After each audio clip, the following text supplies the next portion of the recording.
everyone. Hello. We're going to admit everyone, and we'll get started in a minute. Hi, Dean. Hey, Chuck. Hi, everybody. We're going to let everybody get in, and then we'll get started with our background information, and then we'll get started with our guest speaker, who is Mary today. So, hi to all of our friends on Zoom and to our friends on TikTok. Hi to you too over there. We're going to get started, but as you all know, hi, Tina. Look at that beautiful tree background Tina has. As you all know, we tend to have folks joining us during the hour if they're getting off of another webinar and coming to ours, or if they're taking a break from work or sneaking in a break at work. So we will just go ahead and watch the waiting room, and we will admit people as they join us. But let's start out with some introductions. First, hi, everybody. We missed you last week. We missed you. I hope you all had a good Thanksgiving. If you didn't see it, we did issue a Thanksgiving message last Wednesday in lieu of our regular weekly session. But I have to say, and I'll just speak for myself, but maybe Nick and Lucho, you might agree. Nick and Lucho, by the way, for our new folks, are the people behind the screen. I felt a little sad that we didn't have our weekly get-together. I liked the video, but I missed y'all. And I hope that you had a good time and that you enjoyed your break. But I think maybe I see some hearts. Thank you. I'm not the only one who missed out. If you didn't watch our video, please watch it. It's on YouTube. It's a thank you, and it's an expression of gratitude for all of you for letting us into your world, into your lives, and into your journey as people with limb loss or limb difference, or people supporting people with limb loss and limb difference like myself. We included an announcement about our holiday campaign called Miracles in Motion, and we asked folks to like, follow, and share. Now, there were some people who commented on that video, and I said to you all, if you commented, you will be entered into a drawing. We're going to do the drawing. Nick and Lucho, don't let me forget, because I have our glass here. This is not alcohol for me yet. It is our names, and we will do the drawing near the end of today's session to find out who wins our prize for commenting on our Thanksgiving video. You can still comment on it even during this webinar. I would love that for all of you, but the people who did it on Thanksgiving are the ones who entered into this drawing. So let's go over some background rules first, and then we'll talk about Mary, our guest, and we have a lot of questions for her. So as you all know, for those of you who are new here, you don't know this, but I'm Jennifer. I'm the Executive Director for Amputee Aid. We have a plant next to me. Normally, this would be Carl, and we don't have Chihuahua Carl, his stand-in, out today. We have a plant instead. Carl, although we expected him to be here today, he still might pop up on Zoom. He is at his prosthetist's office, and he is getting a fitting for his prosthetic post-osseointegration surgery. For those of you who have been following us, you know this is part of his journey. And if you want to know more about his journey, if he can join us, we'll ask him questions during this hour about how it's going. But we also have recorded a 3-part series in our podcast, The Amputee Show, which you can watch on YouTube. And I will tell you as a preview, it did not go as smoothly as we had hoped in part 2. Part 3 is a real honest look at recovery and some hiccups along the way, which is why he's at his prosthetist's office today. So if you want to know more, we can put you through to Carl, or he can share when he's able to join us. But I also encourage all of you, when you have time, to watch the Amputee Show podcasts on our YouTube channel. So, but as I said, I'm Jennifer. I'm the Executive Director of Amputee Aid. We are a Pittsburgh-based 501c3 nonprofit. We serve folks nationwide, which brings me to my next point. Please tell me where you are from, even if I already know. Share in the comments. And for those of you on TikTok, share in the comments over there. And for those of you on YouTube, put in the comments there where you're from. We'd like to know how far we reach. We serve folks all over the country, way up in Alaska, way down at the tip of Florida, and Hawaii. We haven't gotten yet, but if you're an amputee in Hawaii, reach out to me. I'd love to work with somebody in every state. We'd like to know where you are from and also how the weather is. It's pretty chilly here, and we got our first big snow in Pittsburgh. How is it where you are? Okay, and let us know where you are at. If, as we are going along, you have questions for Miss Mary, you can do 2 things. Number 1, you can, for those of you live, you can come off of mute and ask your question. But just know that we are recording this session, and we share our recordings every week on Friday, and we also post them to YouTube. Now, I can see all of your beautiful faces, those of you on Zoom. No one else will see your faces. The recording doesn't capture your faces, except you, Mary, and you look lovely. But for the rest of you, Dean, you look great too, but we're not going to record your picture. But just know, if you're the kind of person who's like, I don't really want my voice on the internet, that's okay. Your second option for asking a question is just to type it in the chat. And Nick or Lucho, who are my team behind the screen, they will read the question out loud. We will have Virginia here. Woohoo, Virginia. We'll try to get to as many questions as we can, but we capture some questions ahead of time, and I have them on my handy dandy sheet here. So that's my first thing is tell me in the comments where you are and how the weather is there. Crystal says it's cold. It's cold in Texas? Girl, it is freezing up here. But maybe for the Texans, it's cold. It's definitely not as cold as where you're at, but okay. It's cold for us up here. For you down in Texas. And I saw Greg pop up a moment ago. He's down in Texas too. I heard, I have some friends down there that it's like in the 50s, which for them was cold. Maybe it's colder. But up here, we had our first big snow. So first thing, tell me where you're from and how the weather is. Second thing, just know that we are recording. Your voices are on the recording. Your faces are not, except for Miss Mary, our guest here. And the third thing before we get started is, as I said, we are a Pittsburgh-based nonprofit, but we serve folks all over the country, big needs, small needs, and everything in between. If you are someone living with limb loss or limb difference, or you know someone who is, and they're looking for help, whether it's help paying a bill, help with a prosthetic, they just want someone to talk to, someone to walk them through the insurance or healthcare process, I'd love for you to put them into contact with us. Okay, so let's get started with today's topic, which I called this somewhat tongue-in-cheek group therapy. But let me say at the outset, this is not a replacement for therapy, and I'm sure Miss Mary's going to say this too. There are very specific licensing requirements for folks in the mental health field. This is a conversation that is broad in scope. We are going to be talking about concepts. We're going to give you some tips, some ideas, answer some common questions. However, please know that it's not a substitute for individualized therapy. Right, Mary? Right, Miss Mary? I see your head shaking yes. If you feel that you would benefit from therapy, which if you want to know my position on this, everybody will benefit from therapy all the time, okay? Just know that out the gate. That is how I am as a person. If you take care of your physical health, take care of your mental health too. If you are someone who thinks, you know what, I'm interested in looking at therapy, this is not a replacement for that, okay? You're going to want to talk with someone who's licensed in the state where you live and who can give you individualized treatment. But if you're looking to find someone, we can help you with that. Hi, Darlene. Good to see you. Hi, Lori. Hi, everybody else. If you're joining and you've joined late, put in the comments where you're from. And we're just getting into our topic today, which is how to deal with holiday and family stress. A little bit timely since we're between Thanksgiving and all the big end of December holidays coming up. But also, I think these are the kinds of topics that we can talk about year round. Whether you are someone with limb loss or limb difference or not, family stressors can be a thing. And for folks with limb loss and limb difference, or who some would say are in the disability community, some people don't ascribe to that label. Whatever label you use or don't use is up to you. It can be a little bit challenging when you have family members who maybe are ableist, who are not mindful of your condition or your needs. And so we're going to talk about those kinds of things. Stress, how to manage stress, family stress, that kind of stuff. And we've graciously had Miss Mary join us from Calm Pittsburgh. So a few weeks ago, we had an amazing conversation about self-care and mental health with a therapist from Calm Pittsburgh, and they have graced us with another one of their experts, who is Mary. And I printed out Mary's biography because I want to read it. And you all know, if you've been here for a while, I like to do things off the cuff a lot of the time, but this I printed so I could read it because she's got so many great credentials. So I'm going to start, Mary, by reading your biography, and then I would love to kind of open it up to having you introduce yourself, and then we'll go over some basic questions, okay? So let me start out. Everybody listen real close so that you know the expert that we have in the room with us. So here's what you need to know about Mary, among many other wonderful things. Mary's a therapist and the sex therapist assistant with Calm Pittsburgh. Mary received her Master's of Science in Counseling Psychology from Robert Morris University in May of 2025.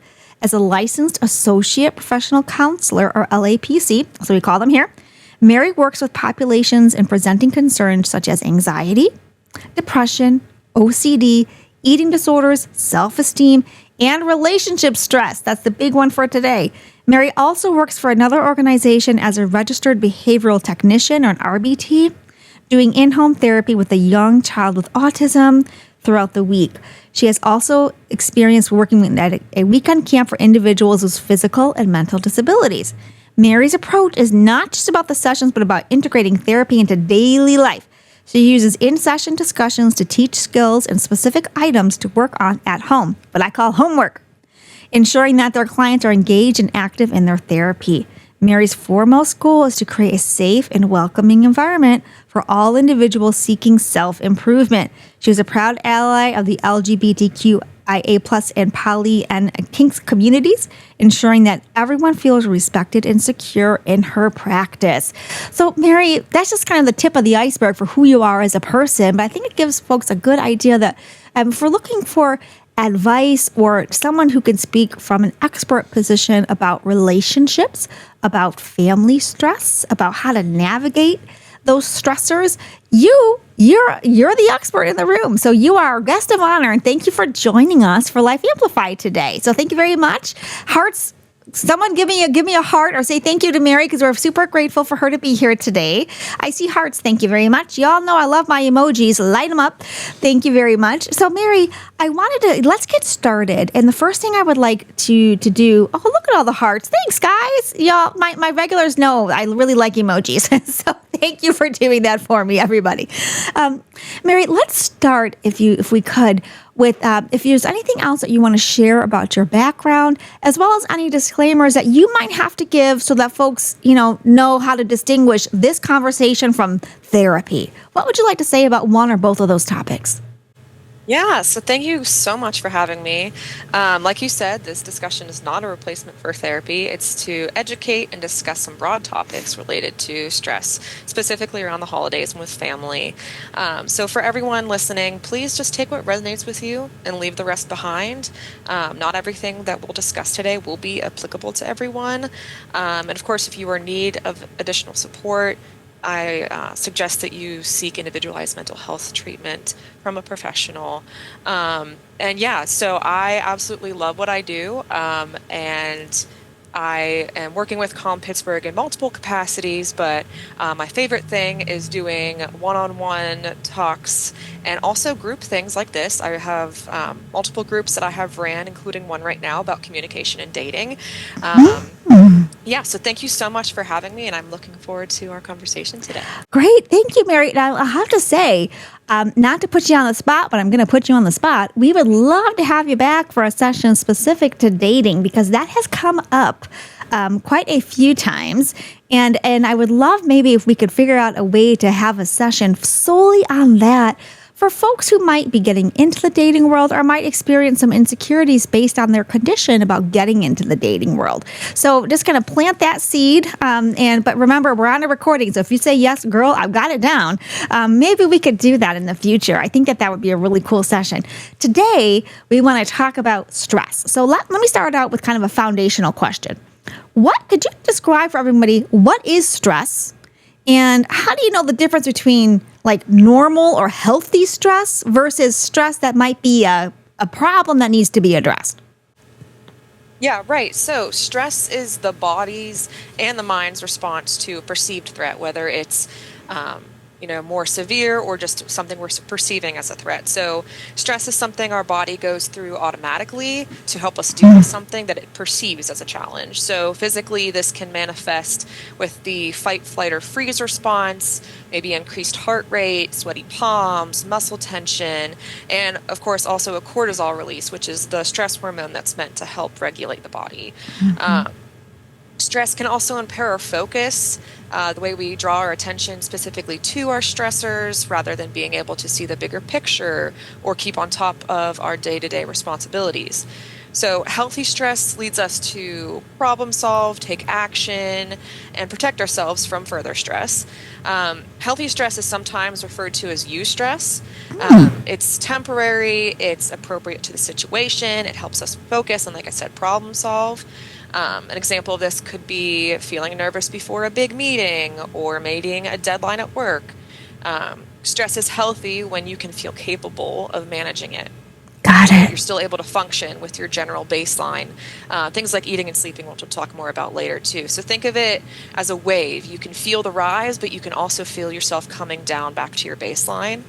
But stress becomes unhealthy when you are overwhelmed and not able to cope. It's called distress, and is generally ongoing or chronic, disproportionate to the situation, uncontrollable, and can come with a general sense of unsafety. And we'll talk about more with this too, but it can affect all different areas of our lives, like sleep, avoidance behaviors, irritability, increased use of distractions.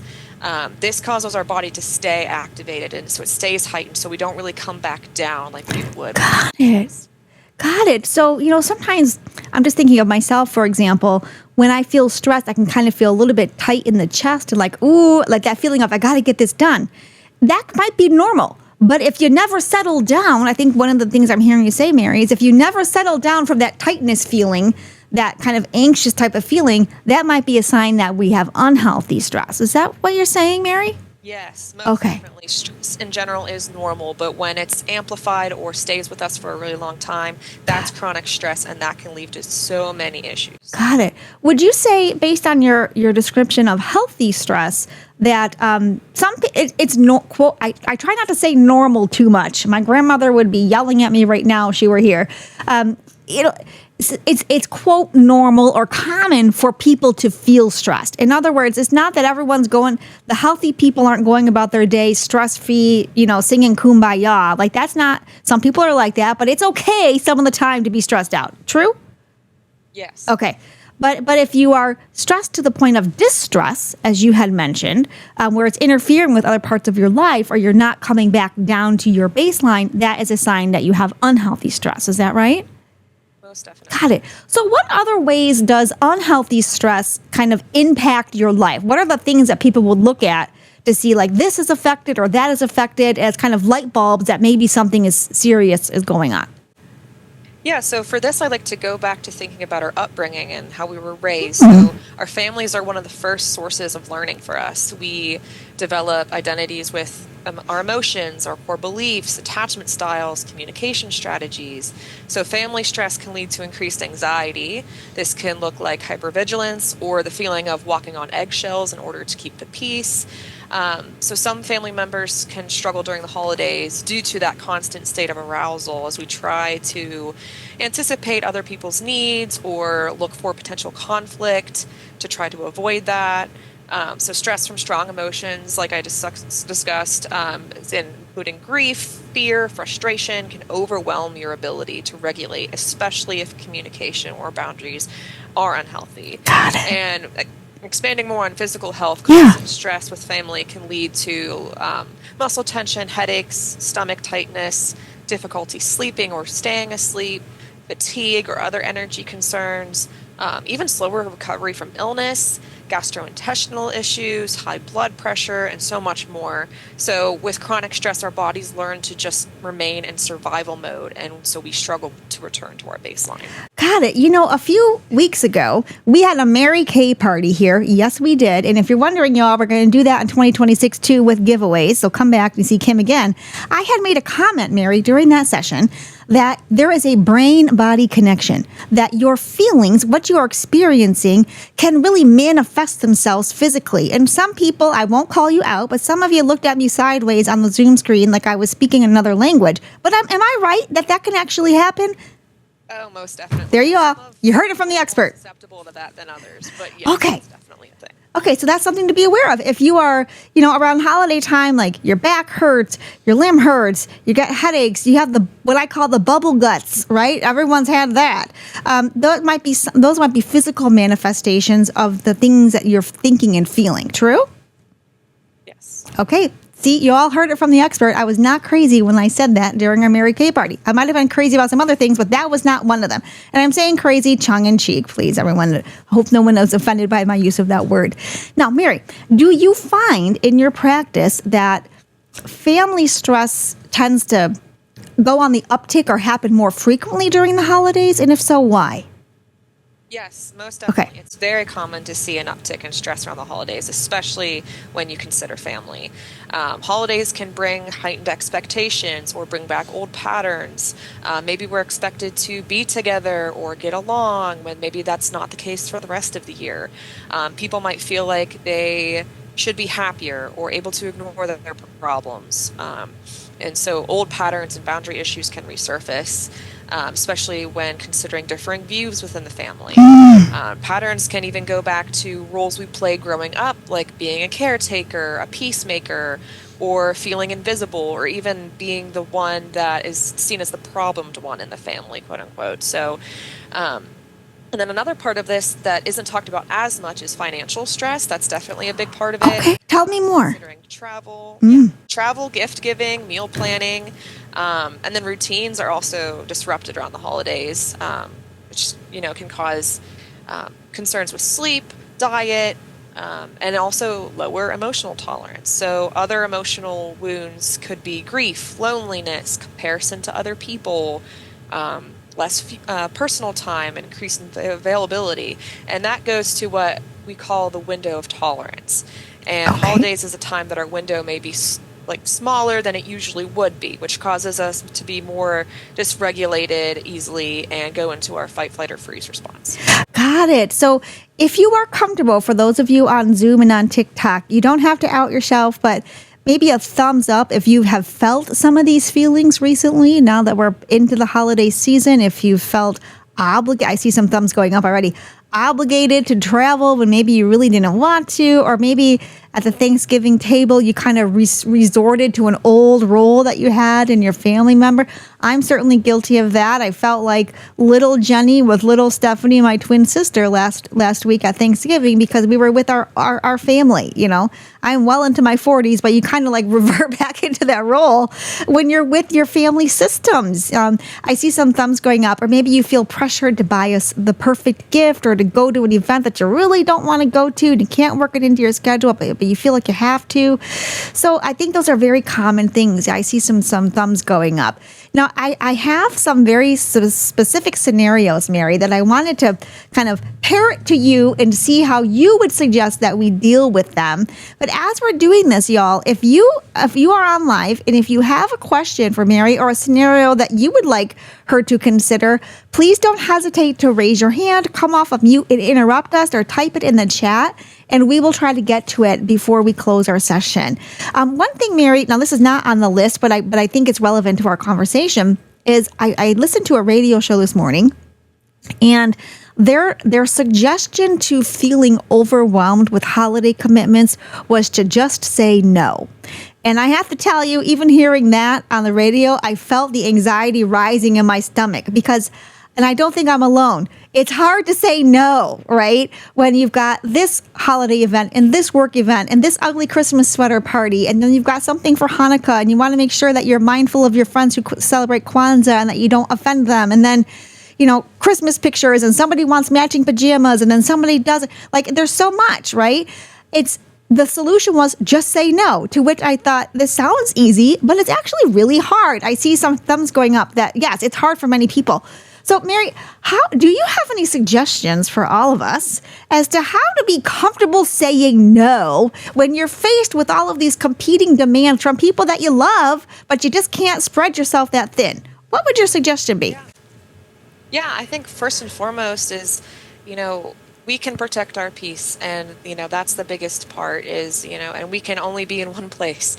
Right. So let's say someone wants you to be at a New Year's party, but also so does so many other people. You can only really be one place, and yes, you can divide up your time, but that takes a lot of energy, and not everybody is wanting to or able to do that. So part of saying no is really setting a clear and distinct boundary, and you don't even have to use justification. You can just say something like, I'm not able to come. And that's it. That's all they need to know. And yeah, that could feel, guilty to some level, or, you just feel bad for doing that. But that's part of learning to set boundaries for yourself, is sometimes protecting ourselves makes other people upset. And that can take a long time to get used to and be comfortable with. But that is a part of what protecting ourselves can look like. Yeah. Yeah. So I think it's maybe part of the solution here is that you have to be okay not being okay with how you feel about saying no. Because yes, you might hurt someone's feelings, but is it worth risking your own mental health and sanity to spread yourself too thin? And for some people, to be honest with you, maybe the other commitment is time in your bed to yourself, which is okay. It doesn't have to be competing parties, as I relayed in our example. It could just be you time. Mary, on that point, do you find that people's responses to stress, family stress in particular, is different based on whether they are an introvert or an extrovert? Does that matter at all? Like, we hear that growing up, that you're an introvert or an extrovert. Is that relevant to our conversation at all? I think it can be. Some people like to choose to identify with those labels, some don't. I think I myself am an introvert. I like to just be at home and do my own thing and be with smaller groups. But maybe someone who's more social and more open and has more energy to give might really like bouncing around to different places. So it really depends on what you're comfortable with and what your baseline looks like. Got it. Okay. So if you find yourself identifying with those labels, that would be a relevant thing to consider as we're talking about our scenarios, including being comfortable saying no. Might be somebody who's energized to go to parties. You do you. Me, kind of like being at home, to be honest with you. I love all of you, but sometimes I just need time to myself. So I've got a handy dandy list of questions here, which are things that we've captured from our friends on social media that I'd like to go over. But as I said, friends, if you have a question that you want to ask, don't wait until the end. We want to get to as many as we can, so feel free to interrupt or put it in the chat. So Mary, are you ready for our scenarios? Yes, I am. Okay. All right. Here we go. First one. How do you suggest a person handle the following scenario? A family member asking medical questions that you find to be intrusive. Yeah, definitely. So family members might feel entitled to personal information or feel pressure to discuss things that might not necessarily be comfortable. But regardless of their intention, you get to choose what information you share. You can be more direct and you can say something like, hey, thanks for your concern, but I'm not discussing my medical details. I'm doing what I need to with my own medical team. Or like, I appreciate you asking, but I'm keeping my health private right now. Yeah. It could even be helpful to consider some of these things beforehand, like kind of planning what you want to say, thinking of some questions that maybe you get typically asked around the holidays so that you feel more prepared and maybe don't get as heightened with your stress or defensive. And they might push back, but if your boundary that you're setting is still valid, you can also maybe change the subject and say something like, I'm not going into my medical stuff today. How's your job going? Yeah. So for those of you who are watching us, whether you're watching the recording or watching us live, and Crystal, we're going to get to you in just a minute. Thank you for raising your hand. If you know that your intrusive Aunt Bertha or whatever, Bertha is going to ask you if your prosthetic hurts or how come it's taken so long to get a prosthetic, and that might bother you, prepare the answer ahead of time so you don't spout off and then make yourself look bad and actually potentially hurt some feelings. So one tip, Mary, I'm hearing you say is prepare your answers if you can anticipate questions, but also know that it's okay to just set your boundary and not share your medical information. Your able-bodied relatives aren't going to disclose their latest mammogram results or their blood test results at the dinner table, so why should you discuss your medical situation? So, Crystal, I saw you had your hand up. If you'd like to ask a question, go right ahead. Yeah, I do. I have a question and something to share. Okay. Since my amputation, this has taught me how to set more boundaries and be able to say no better. And it's taught me grace. It's taught me patience. But I wanted to ask, Mary, and I'm not asking this maybe for myself, but I had a friend who I went to high school with, and he lost his legs during Iraq.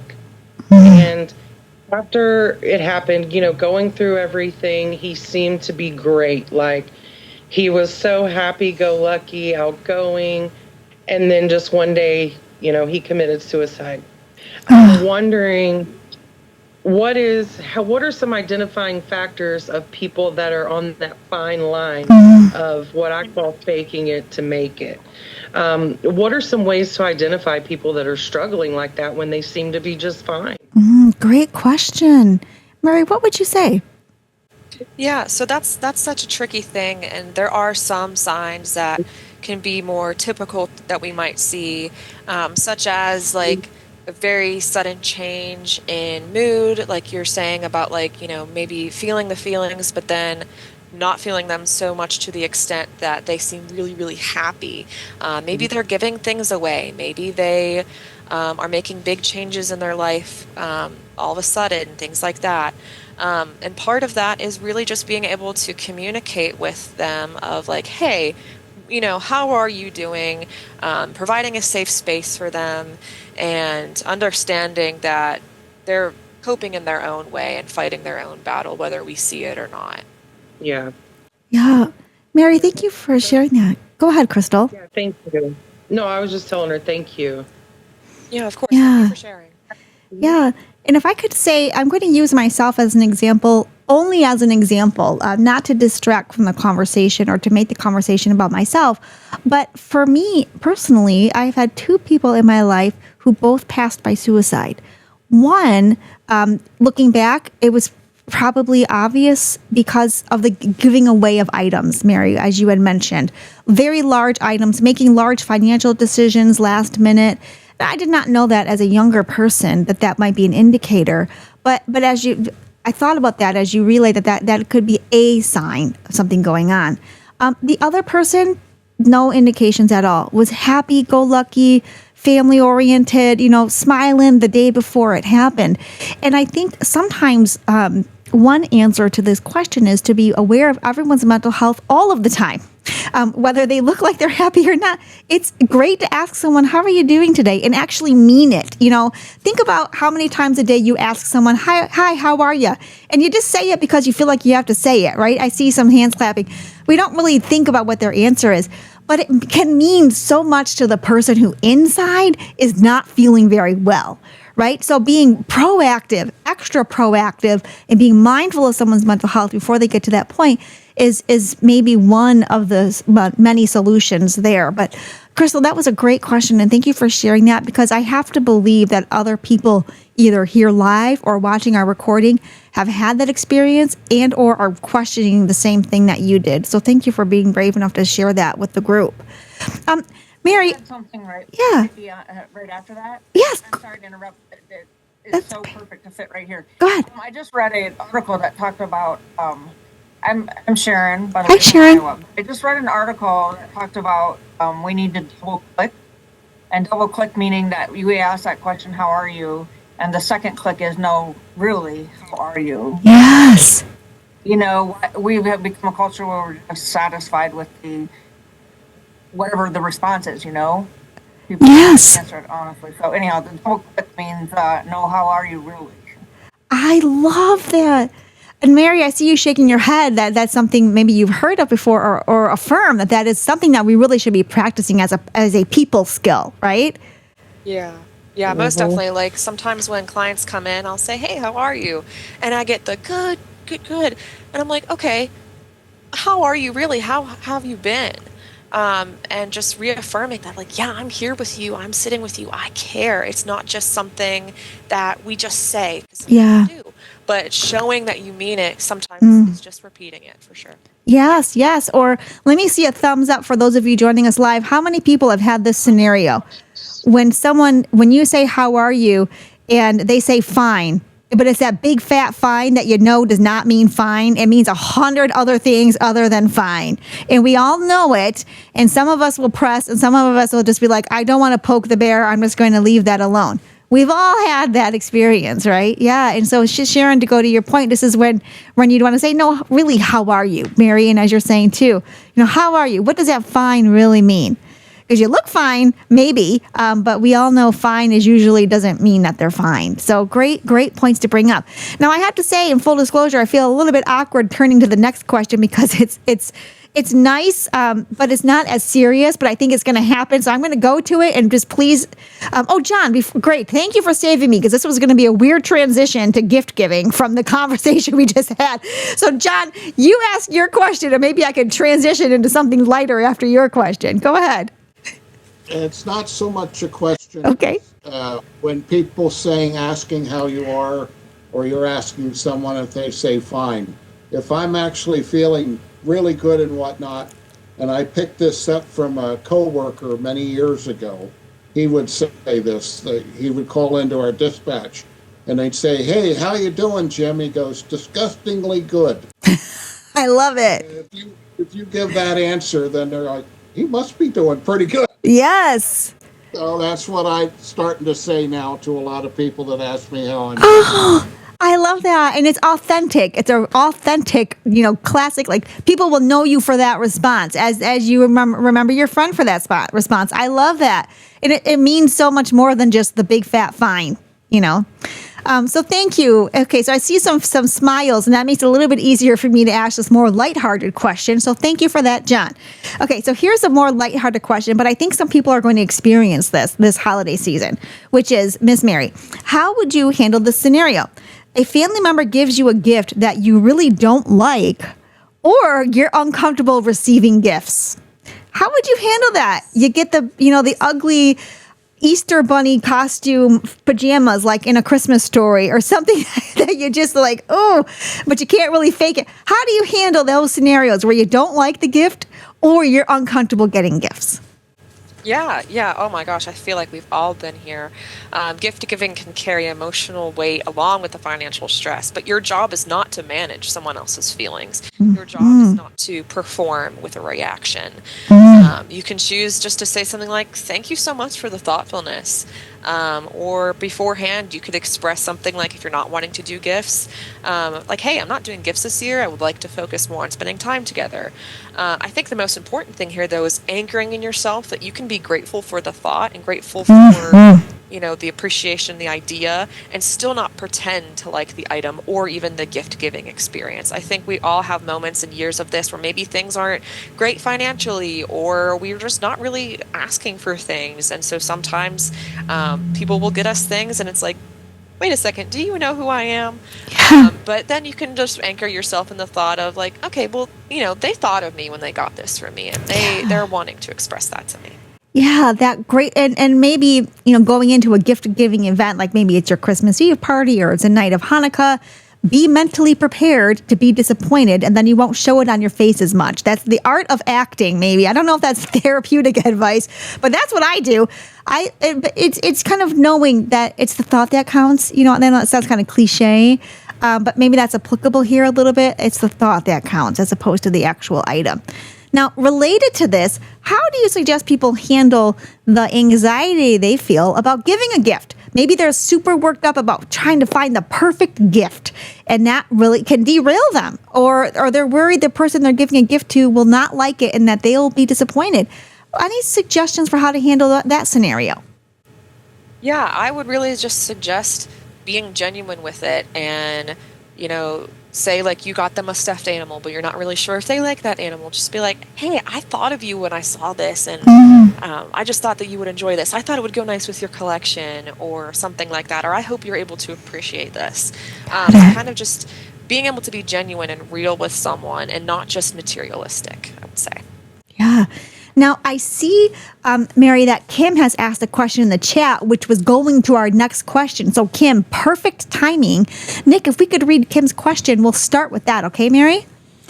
So, Kim asked, how do you express when you do and don't need help when arriving and leaving? Some family members may take offense, but the other side might be finding out the place isn't handicap accessible. Yeah, so this is particularly relevant for our folks with mobility issues, whether the house isn't set up to be accessible, or there might be a need to have help going down the stairs, or maybe a family member is trying to help them and you're like, "Listen, I've got it. I've been using my prosthetic for a while now." How do you suggest that we handle that scenario? Yeah, so in this case, that person might be projecting their own discomfort or stereotypes, and that can be incredibly validating. You can try to correct the assumption by expressing that you appreciate the concern, but you can express a need for help if you decide that you would need that assistance. You can choose to be more direct and say something like, "Hey, when you assume I can't do things, it feels dismissive. I would appreciate if you ask instead of assuming." And you can ground yourself in the fact that you know your abilities and limits better than anyone. It might be helpful, again, for you to decide ahead of time how to correct or ignore or set a firmer boundary with someone if they are providing assistance when it was not asked for. Yeah, great. And so I want to kind of dovetail off of that question. This is a question for our group attending live. If any of you are willing to come off of mute and share your experience with this. Number one, have you had an experience where maybe a family member's home has not been accessible to you and that's been an issue? And number two, what are your recommendations for folks who might be newer amputees? One that I have recommended is that you let your family member know ahead of time what your needs are. So it's not done last minute when you arrive. So if you're invited to an event, ask them, is it accessible? And give them the opportunity to make it that way, which will be a little bit of maybe discomfort on your side, but that's learning how to advocate for yourself. But has anyone had that experience where maybe you've gone to an event where it's not been accessible or it's just been a weird situation with your family? And if so, how did you handle it? We have any suggestions? I'll see some thumbs up. Crystal raised her hand. Go ahead, Crystal. Yes, this past Saturday, my daughter had her gender reveal. She's expecting a baby in June. Awesome. And the place at her in-laws' house that they were having it was not handicap accessible. Like I couldn't get in the front door or the back door. And the only way for me to get into the backyard where it was to actually go with my wheelchair, because I don't have my leg yet, to go in my wheelchair through the grass. And it had just rained the day before. So I had to miss the gender reveal and watch it on FaceTime because of that. Wow. That was really, really hard. Oh, Crystal, I can hear some of the sadness in your voice over that experience. It was because this is my only child and I wanted to be there with her, you know? Yeah. But it's okay. Next experience, I think, will be better. So, yeah.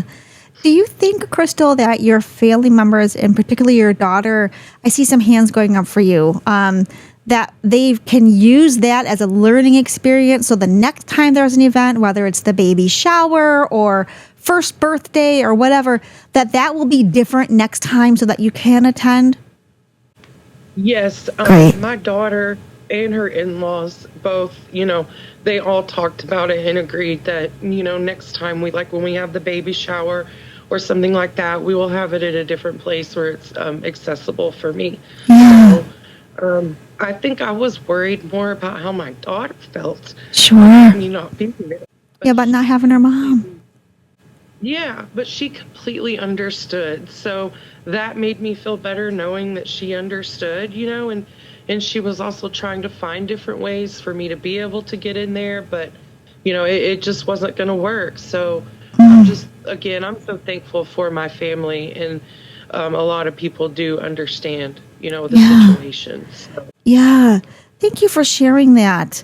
On that point, Crystal, and then going back to you, Miss Mary, is this broader conversation about family boundaries. You had used that word a couple of times as boundary setting.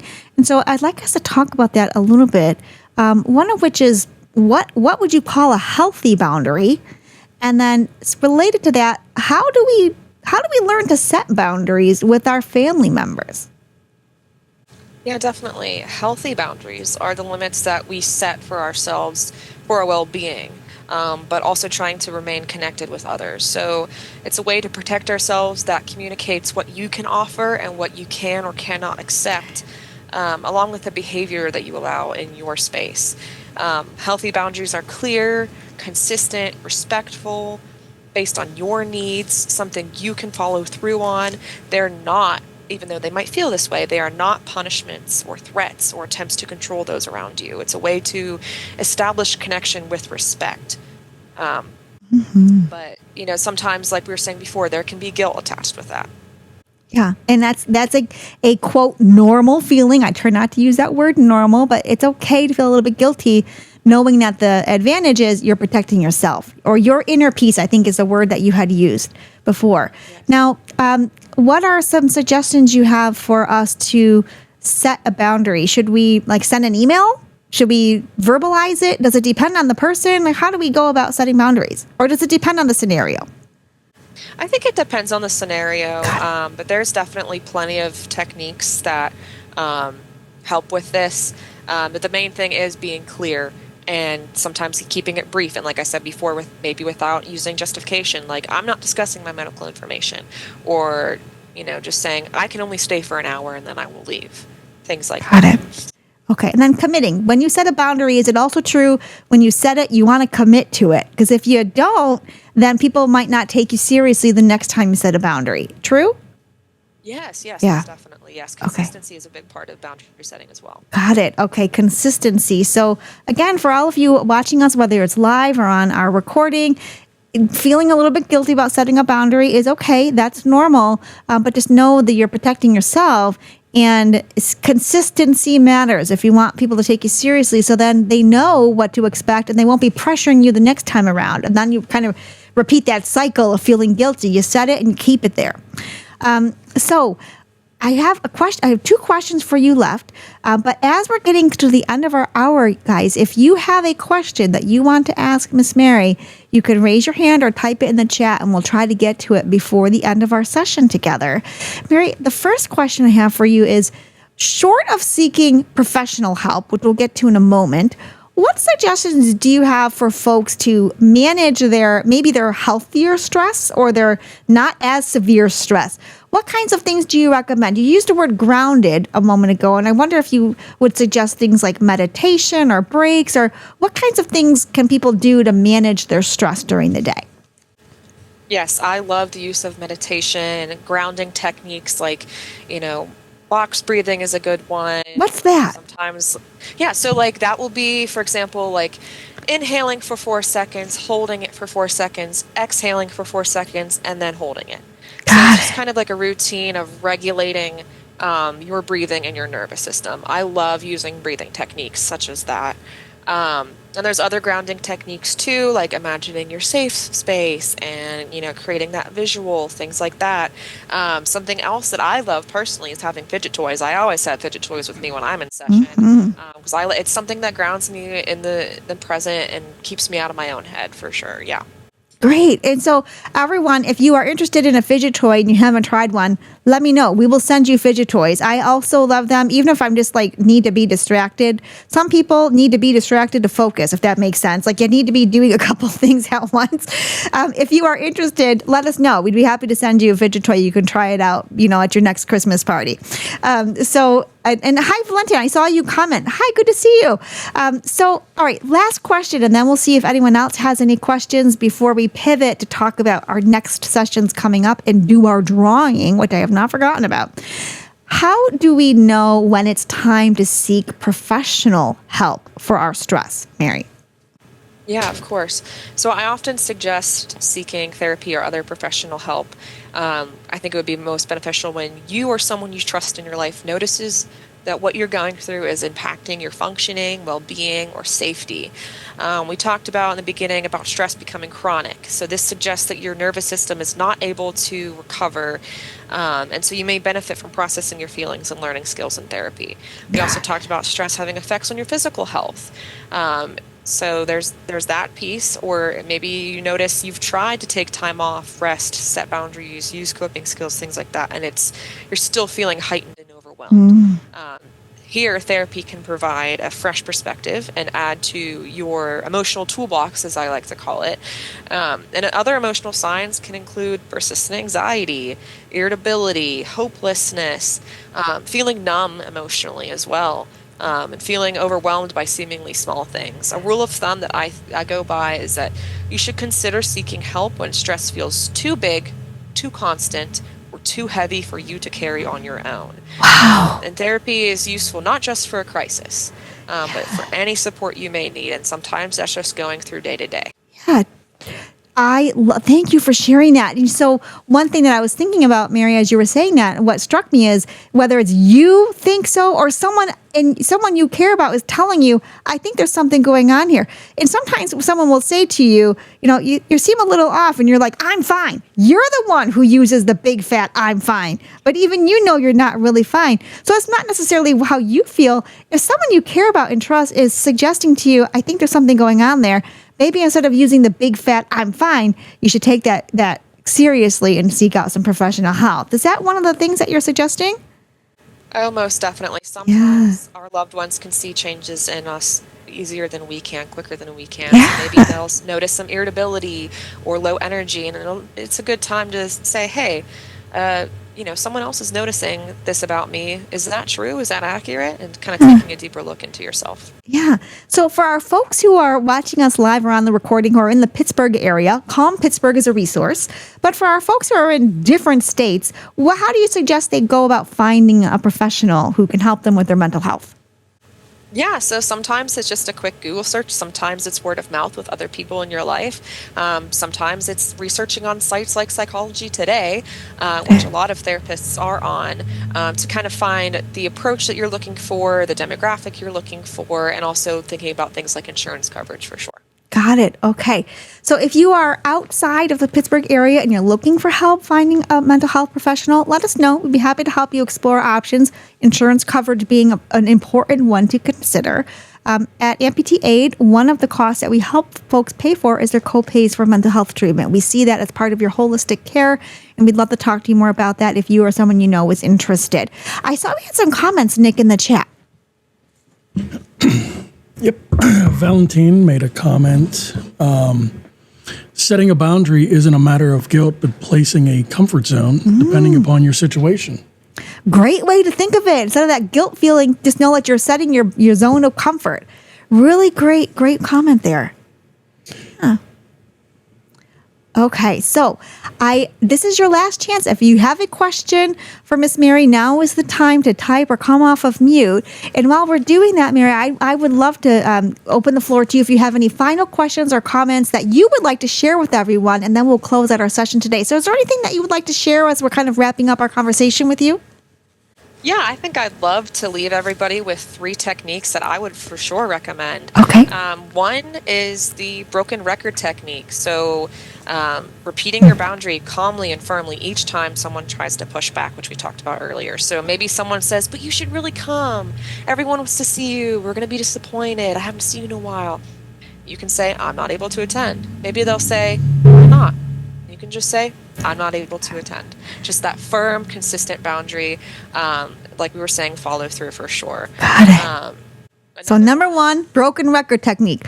Firm, consistent, but calm. Don't be yelling it. That does not help. Okay, so it has to be consistent, calm, broken record. Okay, what's the second one, Mary? Yes. Yeah, so I'll call this the yes, no, yes sandwich. Okay. So this affirms the relationship, sets the limit, and offers something you can provide if you want to. Sometimes we're simply just not able to give our energy or time to something, but we want to see the person. So maybe saying something like, hey, I'd love to spend time with you. I can't stay for the dinner that you're inviting me to, but maybe I can stop by earlier in the day or later in the week. I love that. The yes, no, yes sandwich. And it's also, I think, an easier way for people who maybe are uncomfortable setting boundaries to like squeak out of it a little bit because you're still offering to do something. Yes, no, yes. Okay, and what's the third one, Mary? Yeah, so the last one is using I statements. So this reduces defensiveness and keeps ownership of your experience. This can look like saying something like, I feel overwhelmed when we talk about this. So I'm choosing to step away. So it's not necessarily saying like, oh, you do this, you make me feel this way. It's, this is what I'm feeling, this is what I'm experiencing, so this is the boundary that I am setting. I love that. Those I statements. You're not foisting the responsibility on the you in the room. You're saying that this is how this is affecting me.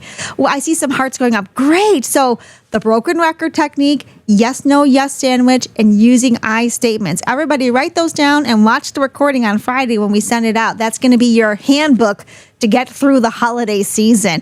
Mary, thank you for sharing this information with us today and for gracing us with your presence and your expertise.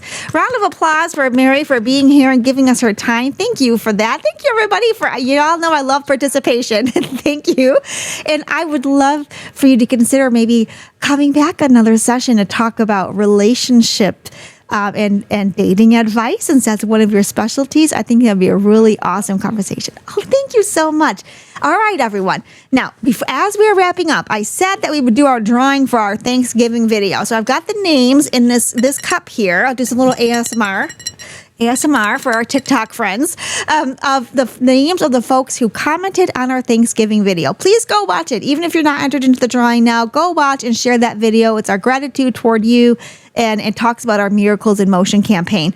I'm going to draw the name of the winner from our cup. Okay, hold on. Okay. All right. Wait. Okay.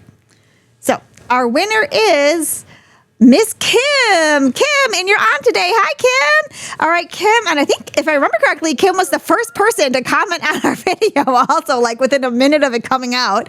Kim, you are getting a $75 gift certificate to Eden Brothers Gardening Store online. So where you are at, it's maybe a little bit cold right now to plant flowers, but you can plan for springtime. I'll email that over to you. Eden Brothers gave us this awesome gift, $75 to their online gardening store. So for you or someone you love, maybe somebody in a warmer state, or keep it for you for springtime since you are in a cold weather state like us, you are getting that. And thank you very much. So I love gardening. So perfect for you. Yeah, keep it for you. It'll be a planning for 2026. Or maybe you'll find some winter things that you can plant now. So I will send that to you. That was again from Eden Brothers. They were super gracious with us. Now, on the point of giveaways, for those of you who are regulars here, you know I love giveaways. We are going to be peppering giveaways throughout December on our social media and on our webinars as a holiday gift giving, kind of fun, lighthearted, and a thank you for coming. I have to say, since I missed y'all for Thanksgiving week, we might even pop on live a little bit on Christmas Eve, maybe. And maybe we'll do some gift giving. I see Nick behind the screen shaking his head. If you all would like to Zoom from my childhood bedroom on Christmas Eve with the glitter background and the pink wall, we can do that. Even if it's just for 5 minutes when you take a break from all your family stress and come and spend some time with us. I see some hearts. And we'll do some gift giving. Okay. Now, next week, I would love for you all to come back and spread the word far and wide. We have a lawyer from Edgar Snyder Law Firm, which is a very well-known firm in Pennsylvania, coming to talk to us about Social Security disability benefits, the good, the bad, the ugly, and everything in between. 101 conversation. If you want to know what that process is like, how to apply, the advantages of having a lawyer, how to appeal, how long it takes. This is the webinar to come to next Wednesday, December 10th, 2 o'clock Eastern time on Zoom and on TikTok. Well, if you're going to miss it, please don't. But if you do, we'll send the recording out next Friday, and that will be with Edgar Snyder. The week after that, we're having a conversation about traveling as an amputee and some really cool vacations you can take in 2026. And then we're going to do our Christmas Eve episode. I saw some heads shaking yes and some hearts. So I think we're going to plan that for Christmas Eve. And as I said, we're going to do some giveaways every session. So please come back and share with all of your friends. Until next time, everyone, I hope that you found this conversation today about stress helpful. I know for sure I'm going to do the broken record technique, the yes, oh, yes sandwich, and the I statement starting today. Maybe not with all of you. If I say yes, no, yes to you, it's because I sincerely mean it, not because I'm trying to set a boundary. But with my family members, I don't know. I might have to use that with them. Mary, thank you for giving us your time today. For all of you, I hope that you enjoyed our session of Life Amplified brought to you by Amputee Aid. Until next week, 2 o'clock Eastern time on Zoom and on TikTok. Have a lovely rest of the week and a lovely beginning of next week. See you all soon. Bye, Mary. Bye, everyone else. Take care. Bye-bye. Thank you, everyone. Take care.